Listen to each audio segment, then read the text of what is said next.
Hello, everyone. This is Adam Meister, the Bitcoin Meister, the Disrupt Meister.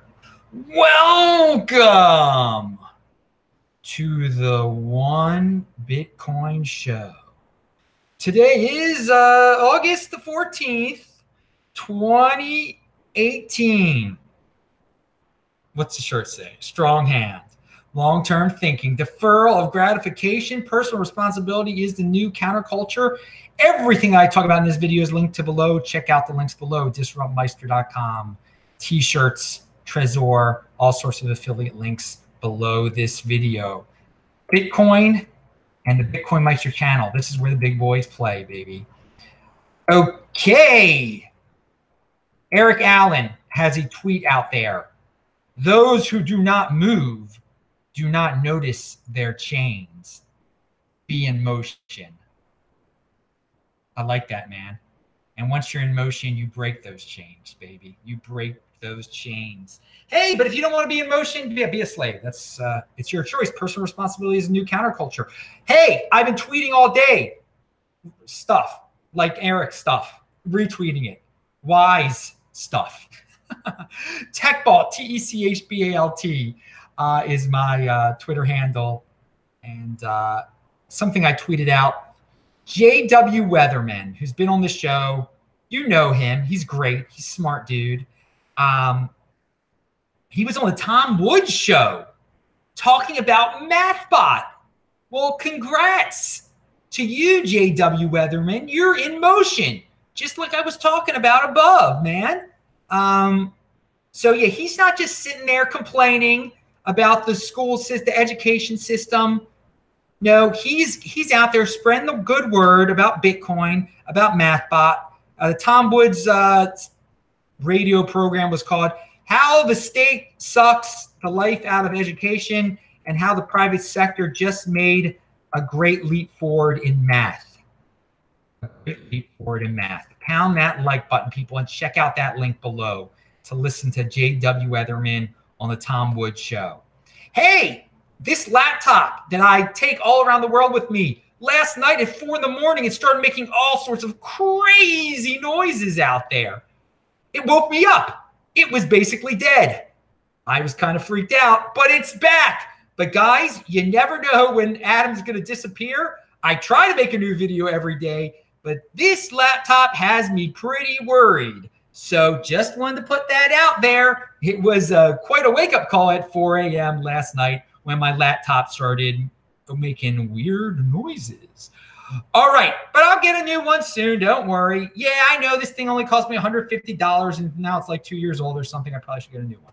Okay, so altcoins are down. All sorts of people are like, oh my God, it's horrible. The altcoins are going towards zero. Woe is me. This was so unpredictable. No. You see, veterans like me, like some other dudes out there, we can remember a time when all the altcoins were like worth very little. I was about to give like a fiat number, but we value our wealth in Bitcoin. I mean, before 2016, they were a joke. I mean, hardly worth a thing, not worth mentioning. And so now they're going back toward that trend again. But it's all cyclical. But again, we have been through this before. They've been basically worthless in the past. Looks like it's trending that way again. How long will it last? I don't know. And guess what? I don't care because I'm a Bitcoin holder. So they could be worth all sorts of prices, high, low, zero. Well, what's it matter to me? They're not the real thing. You can't beat the real thing. 1 Bitcoin equals 1 Bitcoin. So you can have your altcoin drama, or you can just put it in perspective and know that this happened once before. It'll happen once again. Why even play the game? It's gambling. There's not even a clearly defined top tier yet because they haven't gotten above the Hoffman line. Yeah, sure, of course, Litecoin, Ethereum, they're the ones, they're in the top 10, whatever. Bitcoin is so far beyond all the cryptocurrencies out there. I mean, get off your couches and travel around the world and ask people and talk to people, and you'll see. You'll understand it. If you don't, you really should understand it now. I think a lot of you guys are smart. You do understand it. You don't want it to be true because you want to be involved with the next Bitcoin. You want to see something go from 1 cent to $1,000 to $10,000. But Bitcoin is the next Bitcoin. So if you really want to do that, then just take the boring way of life and get into Bitcoin. It's, you know, you're going to look back on this in the year 2028. You're going to consider this a very, very good deal, I believe. Okay, enough about that. But just do remember, this altcoin's going to zero. Bitcoin dominance over 50%. Bitcoin dominance was at 80% once before the ICOs and all the nonsense. It might get there again. Who knows? I just know that Bitcoin is the next Bitcoin, people. All right, here is a tweet from South Africa, and I'll tie it into Bitcoin in a second. Connect the dots. 1, China loaned South African government billions without making terms public. 2, according to the list released by AfriForum, farms targeted by the government have disproportionate amount of mineral deposits and rights.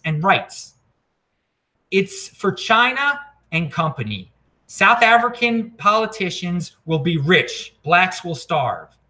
Okay, so this is from the group Soodlanders.org. And they say they prepare for emergency situations. And obviously, they're trying to warn people that, you know, China's made a big deal with South Africa. Do they encourage people to get Bitcoin, though? That's what you should be telling people with an emergency situation. Now, let's focus on the China taking care of your country factor. They like to take care of all sorts of African countries. If you're in a country that makes deals with the government of China, okay, you should own Bitcoin, okay? Your government is corrupt, and they're going to inflate your wealth away one way or the other. They're going to steal your land. They're going to do something that you're not going to like, and you're going to wish that you had Bitcoin as an insurance policy against your country taking away some form of your wealth to pay back the Chinese that they made a deal with. Because the Chinese government, they don't make deals. They're building all these roads in Africa. They're doing all these things in Africa. They're not doing it out of the kindness for the Africans, okay? They're doing it because they found corrupt leaders that they can make corrupt deals with, give the leaders some bribes, and they're going to get their money in the long run. They're going to get their land. They're going to get their natural resources. They're going to get their power, okay? It's like they're like the student loan providers. You can't run away from your student loan, okay? You can't do that in the United States. Just like if your country makes a deal with China, they're not going to let you run away. You're going to pay them back. And it's going to end. It's not going to be the African dictator in his big, nice robe or whatever, you know, that's going to be the one that's going to pay the Chinese back. He's going to lay it on to the people and figure out a way how to steal from the people to give to the Chinese. So apparently some of the land that's being targeted by the South African government is very valuable farmers' land that might end up in the hands of the Chinese. The moral of the story is get some Bitcoin if your country is making deals with the Chinese. It isn't going to end very well for the citizens of that country in terms of their wealth preservation, unless they have Bitcoin. So speaking of wealth preservation or lack thereof, the rupee in India is like worth very little. It's lowest as it's been, the lowest it's been all year, apparently. We've been talking about India on this show for quite a while. Jayant Bhandari's been on, and we've been saying that the smart ones got themselves some Bitcoin in order to avoid these situations. We've had guests from India on who have Bitcoin, so good for them. Unfortunately, there are a lot of Indians that they don't know what the heck's going on. So they're getting pummeled. I mean, pummeled. If only a substantial number of them, because there's over a billion Indians, if they all decided to wise up and get some Bitcoin. Oh my God, that would be so good for them. It'd be so good for Bitcoin. One of these days, India will become the Bitcoin country of the month. And it'll really, the flavor of the month country, but it'll mean something. It'll mean something. They'll they'll pump it and they'll hold it, hopefully. All right, pound that like button. So I wanted to talk about the Hoffman line real quick again, the basics behind it. Okay, institutions, traditional financial institutions, according to Andy Hoffman, respect a certain product, a financial instrument, when it hits that $100 billion value in market capitalization, okay? Some of you are like, it's just a psychological thing. For them, for these institutions, it is a psychological thing, I guess. They consider something legitimate when the company, when the financial instrument, whatever you want to say, is worth $100 billion. And Bitcoin got there last year. And Andy theorized that around that time, they started waking up to it. And they're like, okay, now we're going to start buying it in whatever forms they were doing it. And we still don't know how many institutions, what institutions, just how much Bitcoin they bought. But they started probably buying it around whatever, $6,000 back then, which was the price to get the market cap to $100 billion. So for them, that's their entry. They entered at $100 billion, a lot of them, okay? So it makes no difference to them right now if it's $4,800, if it's $5,800, if it's $5,555, okay? They bought in at $5,800. They bought in at or $6,000 or whatever. They bought in back then because they were thinking about the year 2024 and the year 2028. That's all they care about.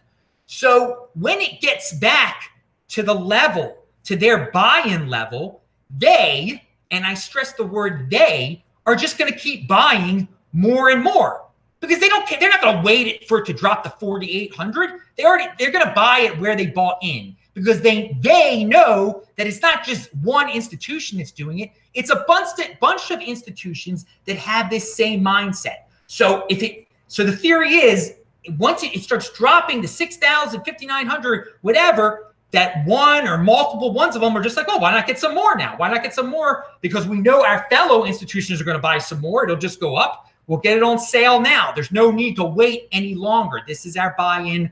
This is our psychological buy-in. This is our competitors' psychological buy-in. We're getting it now before. So, I mean, they're probably taking turns buying it or whatever. It's not a collusion type of thing. It's just the mindset set type of thing. And again, it doesn't, and again, this is, you might say, well, this is weird. Why $100 billion is random. Again, this is their tradition. This is apparently what they've been doing for years before there was even cryptocurrency. They considered something legitimate when it got to $100 billion. So far during this whole bear market, it keeps on, it gets close to this Hoffman line, but it never really goes below it. But like maybe for a second it dropped there or something like that. I don't know.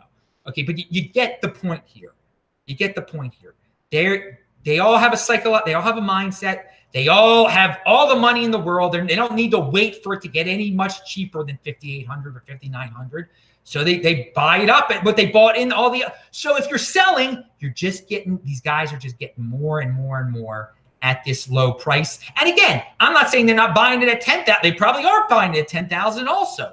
But they're real when they see it get this low. I mean, they can't help but buy it. And again, they're not thinking about it, what it's going to be next year at all. They are thinking about, they know it's $100 billion market cap last year, this year. They're thinking, when's it going to be $1 trillion? When's it going to, that type of thing. They're thinking way long term. They're not in this to make pennies. They're in this to make billions and billions of, again, they value their wealth in dollars. They billions and billions of dollars. So just think of it that way. And again, maybe it will go below the Hoffman line. It is an interesting theory. I wanted to explain some of the logic behind my interpretation of the theory there. All right, check out disruptmeister.com for all of my archives. Yesterday's show, This Week in Bitcoin was great. Beyond Bitcoin was great. Remember, on Saturday, I'm speaking in Philadelphia, CryptoCoinCon.com with Ken Bozak, a bunch of other people. It is linked to below. Get your discount code. And then I'll arrive in Spokane, Washington on Sunday, the 19th, and I'll be there until September the 6th, chilling out. If any of you are in Spokane and know something, I've never really been to that exact part of the country there. I've been to Boise, obviously, but Spokane's a little bit different. It's Eastern Washington. I've never been there. All right. So, but I've been to the Pacific Northwest. Okay, we're not going to get into all that. Matt Odell has first of all, Venture MGTOW sent something in the super chat.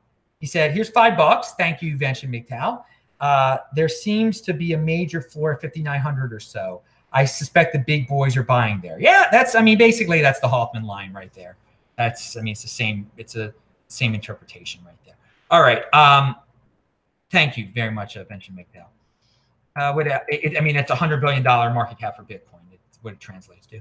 So, Matt Odell in the house with this tweet. 90% loss in CNBC shield Ripple to retail investors. Yeah, dudes, don't get into these altcoins. Don't listen to the gurus. Be careful. Thanks, Matt Odell. Whale Panda says, oh, this is good. The guy who wrote the article, Why Bitcoin is Stupid, got his bank account frozen and is angry about it. If only there was an alternative. Yeah, that's that mustachio dude. He actually has good tips about being frugal, but he wrote an article about why Bitcoin is stupid. I guess he's not thinking it's too stupid anymore since his bank account of like over $300,000 was frozen. Now he can't get his money. Hey, dude, you don't control your private key. You don't control. That's the thing. Everyone's got to realize that. If you got money in a bank account, they can have a bail-in. They can do whatever they want to. It's not really yours. That's the beauty of Bitcoin and controlling your private key. Check out that link below if you want to. And a lot of people chimed in on that thread and just saying, hey, you should have got Bitcoin. Here is a line from an impulsive dude. Okay, we're hearing a lot from people like this, and this is like the wrong attitude to take, but it's not a shock for the people who got into it in December when everything was high flying. They thought, oh, this is like the easy way in life. This guy says, crypto is by far the biggest effing mistake of my life. Just sold it all. Rest in peace. Oh my God, dude. You sold it all when it's at its low. I mean, well, I can understand maybe for your altcoins, but if you had Bitcoin, first you should have turned it all into Bitcoin and just wait. My Lord. Impulsive, short-term thinking. That's why you're in this position in the first place, dude. Don't be that guy. Don't be that panic-stricken. You got to think long-term with Bitcoin. Now, with these altcoins, again, hey, man, buyer beware. You were paying attention to the guy on CNBC saying that Ripple was the greatest thing, probably. All right. Now, on that same note, here is a Whale Panda tweet that is just funny. It says, good thing you only invested what you can afford to lose, right? There you go, guys. Only invest what you can afford to lose. Seriously, do not go into debt to get into this stuff. Get out of debt. Use it as a savings account. Don't go crazy. And with the altcoins, don't even think about it if you're in debt or if you can't afford to lose it. My Lord. All right. And finally, PayPal is suspended in Turkey. Bitcoin isn't. Should have got that Bitcoin. Yeah, that just shows you again, people, the difference between centralization and decentralization. PayPal can be turned off at any time. It is now turned off in Turkey. Bitcoin, it's still going. If you got Bitcoin in Turkey, you can send it out there and then flee to Germany or wherever you may want to flee to. All right. And I mentioned Germany because I did know a Turkish guy from Germany. He owns the pizza place. He owns Zella's in Baltimore. If you want to go visit that there, Zella's in Baltimore in Union Square. I know the owner. He's a good guy. All right. I'm Adam Meister, the Bitcoin Meister, the Disrupt Meister. Remember to subscribe to this channel, like this video, share this video. Check out the notes below. Click on those squares that you see right now to go to my other videos and pound that like button. I'll say hi to you guys in the chat.